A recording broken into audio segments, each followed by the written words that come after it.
अपनी किस्मत चेंज करने के लिए।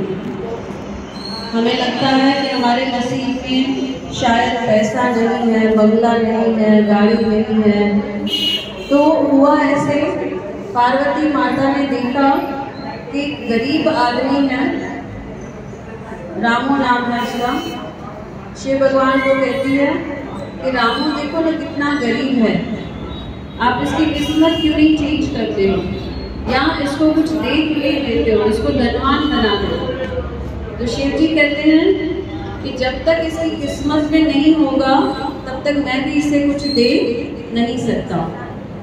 हुआ ऐसे, कहती है नहीं, मेरी जिद है कि आप इसको कुछ तो दो, इसको धनवान बना दो।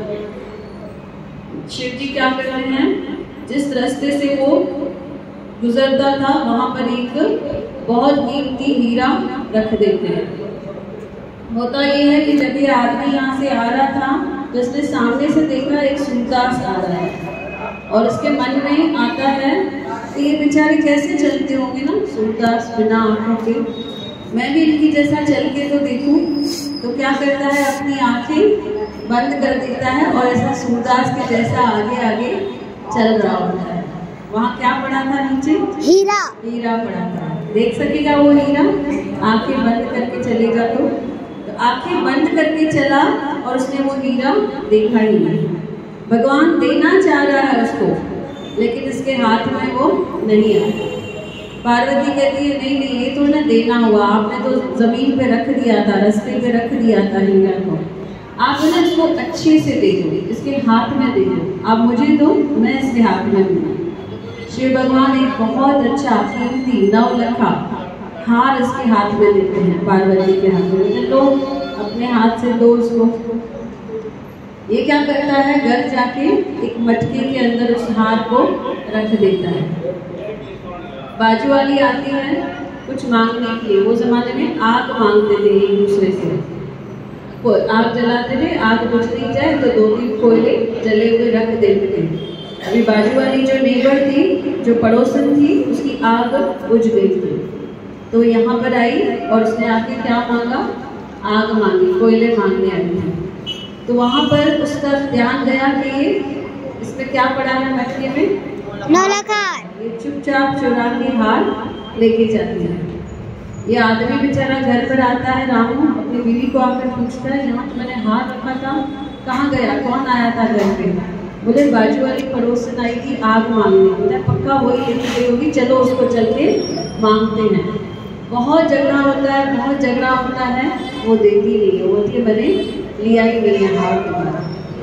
शिव भगवान पार्वती को कहते हैं देखो मैंने बोला ना इनकी किस्मत अच्छी नहीं है, इसकी किस्मत में नहीं है, मैं 2 बार उसको दे रहा हूँ, पहले मैंने हीरा दिया, इसके नसीब में नहीं है, मैंने हार दिया, इसके नसीब में नहीं है।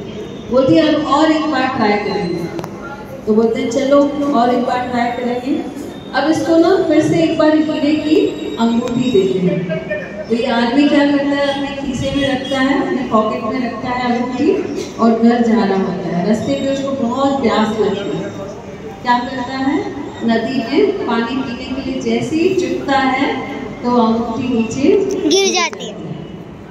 तो कहती है पार्वती शिव जी मुझे बताइए कोई तो तरीका होगा, मुझे इस बेचारे पे बहुत तरस आता है, मुझे इस पे बहुत तरस आता है। जब हम लोग भी मंदिर आते हैं ना तो भगवान को भी हमारे ऊपर बहुत तरस आता है कि ये लोग आ रहे हैं, मैं क्यों नहीं दे पा रहा हूँ इनको, मैं दे दूँ इनको, इनको मिल जाए ना।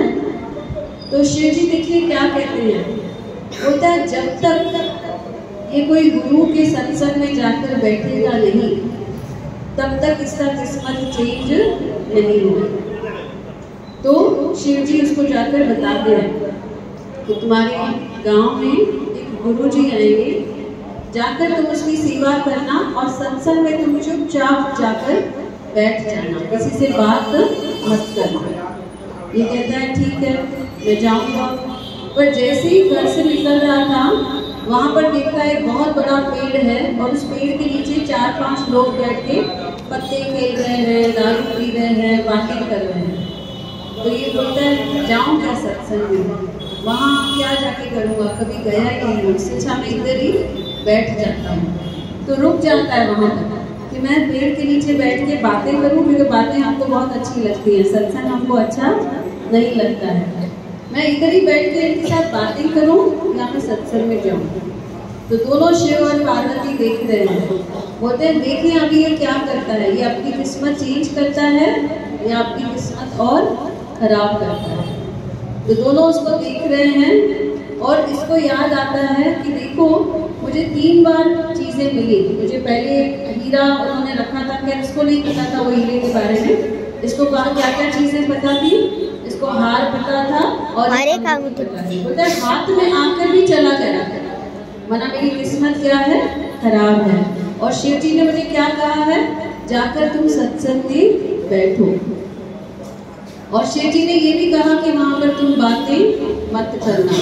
तो उसको वो याद आ जाता है, बोलता है यहाँ बैठूंगा मतलब किस्मत चेंज मेरी नहीं होगी, मैं पेड़ के नीचे नहीं बैठूंगा, मैं यहाँ पर गप्पे नहीं लड़ाऊंगा, मैं ताश नहीं खेलूंगा और मैं दारू वगैरह नहीं पीऊंगा। मैं क्या करता हूँ, जाके सत्संग में बैठ जाता हूँ। तो वहाँ पर जाकर सत्संग में बैठ जाते हैं और वहाँ पर सत्संग में ये कितना मग्न हो जाता है, 1 दिन जाता है, 2 दिन, 3 दिन, लेकिन जो शिव जी की कंडीशन थी कि तुम वहाँ जाओगे किसी से जाके बात नहीं करोगे। ये बराबर सत्संग में जाकर बैठता है, शुरू से लेकर आखिर तक पूरा सत्संग सुनता है। धीरे धीरे धीरे धीरे इसकी किस्मत क्या होती है, चेंज हो जाती है, लगती है ये अमीर बन जाता है, इसका घर बन जाता है बड़ा और इसकी बड़े बड़े लोगों से जान पहचान हो जाती है। और ऐसे होता है जो बाजू वाली जो हार चोरी करके देती है, बोलती है अभी तो बड़े बड़े मिनिस्टर्स इसके घर पे आते हैं, ऐसे नहीं ये मेरे ऊपर कुछ केस वेस कर दें या मुझे कहीं फंसा दें, खुद ही जाकर उसको वो हार वापस कर देती है। फिर होता ये है कि एक दिन इसको दिल होती है कि मैं मच्छी खाऊं, जाकर मच्छी लेकर आता है, घर आता है, उसको काटे तो अंदर से क्या निकला, हीरा। तो जिस दिन से सत्संग में जाना शुरू किया उस दिन से क्या चेंज हुआ, किस्मत चेंज हुई। पहले क्या हो रहा था, हाथ में आकर भी चीजें चली जा रही थी और अब क्या हुआ, हाथ में आ रही है, उसको सब कुछ मिल रहा है। एक दिन उसी रास्ते से गुजर रहा है तो रास्ते में क्या देखा उसने, हीरा भी पड़ा था, उसको वो हीरा भी मिल गया।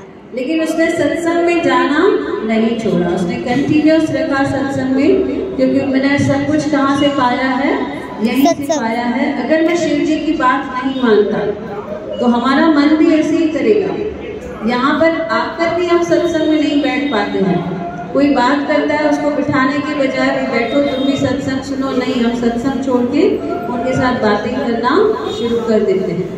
हम 2 लोग जब बात करते हैं तो पीछे जितने लोग हैं उनको भी डिस्टर्ब होता है, माना उनकी भी किस्मत हमने बनने से क्या कर दी, रोक दी, खुद की तो रोक दी और उसके साथ साथ दूसरों को भी किस्मत हमने रोक दी। तो इसीलिए हमें क्या करना है, जैसे स्कूल में अगर बच्चा जाएगा, जाके उधर बातें करेगा, क्या होगा उस बच्चे का, फेल हो जाएगा, वो कुछ सुनेगा ही नहीं। सत्संग का एक एक शब्द जो है वो इम्पोर्टेंट है, एक एक शब्द हमें सुनना है और जितनी देर हम सत्संग में बैठेंगे उतनी जल्दी हमारी किस्मत क्या हो जाएगी, चेंज हो जाएगी, नई आने वाली चीजें भी हमारे पास आ जाएगी। बोलो गोदरी वाले घनश्याम की जय, मुझको मेरे बाबा ने